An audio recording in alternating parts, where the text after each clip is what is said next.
Assalamualaikum warahmatullahi wabarakatuh. Selamat pagi anak-anak kelas 6. Apa kabarnya hari ini? Semoga kalian semua berada dalam keadaan sehat walafiat. Mengawali pembelajaran, kita awali dulu dengan berdoa bersama. Berdoa mulai. Bismillahirrahmanirrahim.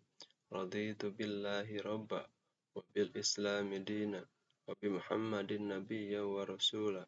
Rabbi zidni ilma warzuqni fahma birahmatika ya arhamar rahimin. Amin. Melanjutkan ke pembelajaran hari ini, yaitu masih pada tema 2, persatuan dalam perbedaan, dan pada subtema ketiga, yaitu bersatu kita teguh, dan pada pembelajaran ketiga ya. Kemarin dan pembelajaran sebelumnya kita telah mempelajari tentang sejarah perjuangan bangsa Indonesia, mempertahankan kemerdekaan Indonesia, kemudian cara beradaptasi tumbuhan dan hewan, juga tarian dari Sumatera Barat ya, dan juga dari Jawa Barat, serta penggunaan kalimat efektif dan kalimat baku. Nah, hidup rukun dalam perbedaan itu merupakan landasan terciptanya persatuan dan kesatuan. Jadi bangsa Indonesia dulu ya, juga sampai sekarang itu menjunjung tinggi persatuan dan kesatuan. Salah satunya yaitu dengan cara hidup rukun. Hidup rukun dengan orang yang berbeda agama, berbeda suku, berbeda bahasa, dan berbeda ras. Itu sudah menjadi suatu keharusan dan suatu kewajiban bagi kita, agar terciptanya persatuan dan kesatuan bangsa. Coba kalian amati lingkungan sekitar kalian. Tuhan menganugerahkan kita beragam tanaman dan hewan agar kita bisa manfaatkannya. Namun, pemanfaatan tumbuhan dan hewan tidak diiringi oleh sikap yang bijak, sehingga banyak sekali ketidakseimbangan. Kita sebagai warga negara yang baik perlu bersatu untuk melestarikan hewan dan tumbuhan agar manusia dapat hidup sejahtera. Contohnya, kegiatan manusia yang terhadap alam yang tidak diiringi dengan bijak, yaitu penebangan hutan secara sembarangan, pembakaran hutan, pembalakan liar, kemudian penambangan ilegal. Itu merupakan perbuatan yang tidak bijak, perbuatan yang hanya merusak saja. Tetapi yang bagusnya adalah ketika kita hendak menebang pohon, maka kita sudah menyiapkan pohon penggantinya. Kita juga melakukannya dengan tebang pilih ya. Jadi pohon yang sudah cukup umur, cukup usia, yang sudah besar, nah itu boleh ditebang. Adapun pohon-pohon yang masih kecil, maka kita biarkan dulu untuk tumbuh berkembang. Karena jika kita bisa merawat alam, maka alam pun akan merawat kita, akan menjaga kita. Karena sejatinya tumbuhan ya atau hutan yang ada di Indonesia ini sebagai paru-paru dunia, sebagai penghasil oksigen. Coba kalau oksigennya tidak ada, maka kita akan kesulitan sekali untuk bernapas. Maka dari itu, yuk kita sama-sama untuk merawat dan menjaga lingkungan kita. Begitupun hewan. Hewan, kemarin kita sudah membahas ada banyak sekali manfaatnya bagi manusia ya. Dari hewan, kemudian dari tumbuhan, itu banyak sekali manfaat. Ada yang sebagai bahan makanan, ada sebagai bahan sandang atau pakaian, ada juga sebagai bahan industri, ada juga yang digunakan tenaganya dan sebagainya. Itu merupakan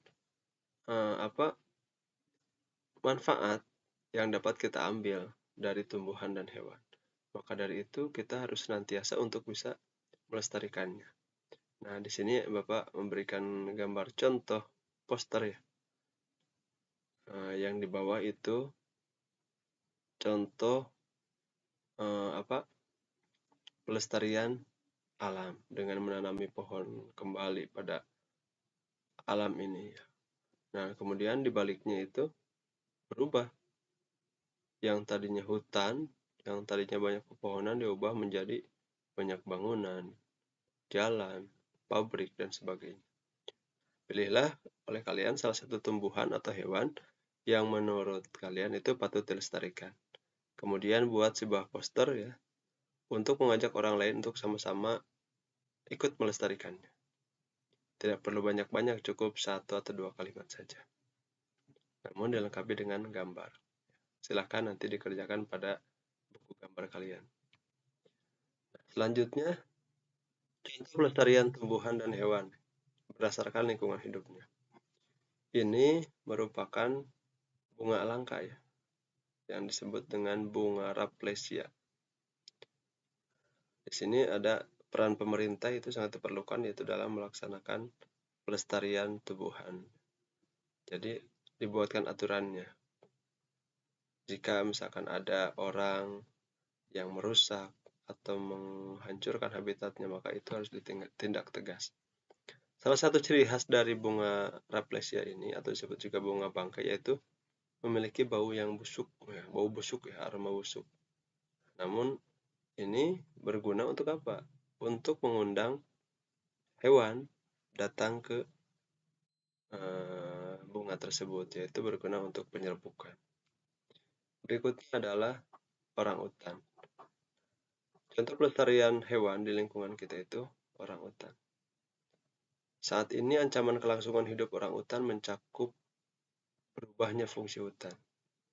Kita banyak menyaksikan di televisi ya, penebangan hutan secara liar, pembalakan liar, juga perusakan hutan, pengalihfungsian hutan, itu akan berpengaruh sekali terhadap habitat para penghuni hutan-hutan tersebut ya. Salah satunya adalah orang utan ini.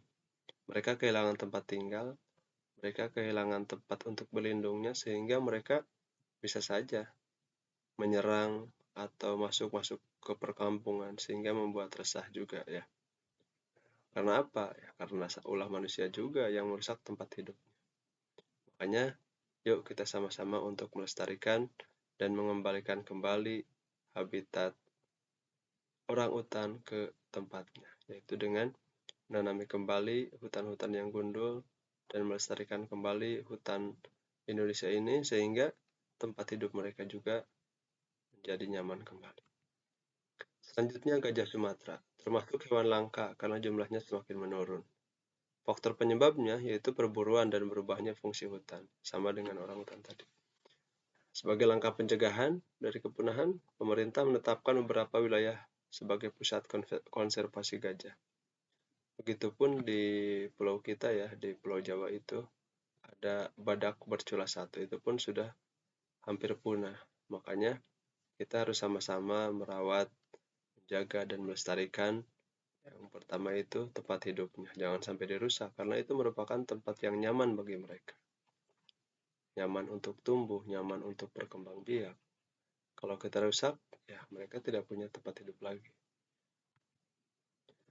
Berikutnya adalah menuliskan informasi penting suatu teks sejarah menggunakan kata baku, seperti yang telah kita pelajari sebelumnya ya.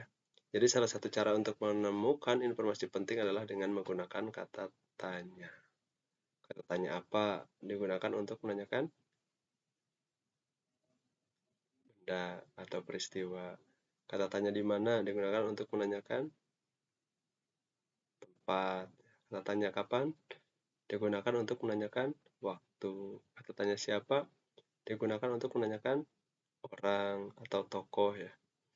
Kata tanya mengapa digunakan untuk menanyakan sebab terjadi sesuatu. Kata tanya bagaimana digunakan untuk menanyakan keadaan. Nah, informasi yang sudah ditemukan akan lebih mudah diingat apabila disajikan dalam bentuk diagram, dalam bentuk peta pikiran. Makanya tugas kalian hari ini hampir sama dengan yang kemarin ya.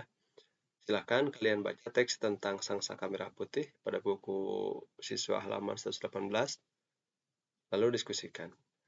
Temukan informasi penting menggunakan kata tanya, kemudian tuliskan menjadi sebuah peta pikiran dengan menggunakan kalimat efektif. Nanti kalian bacakan hasil diskusinya, kemudian buatkan dalam bentuk video juga. Sampai di sini dulu pembelajaran hari ini. Jangan lupa nanti kalian akses link LKPD dan soal evaluasinya pada deskripsi video ini. Tetap semangat untuk belajar dan patuhi protokol kesehatan. Wassalamualaikum warahmatullahi wabarakatuh.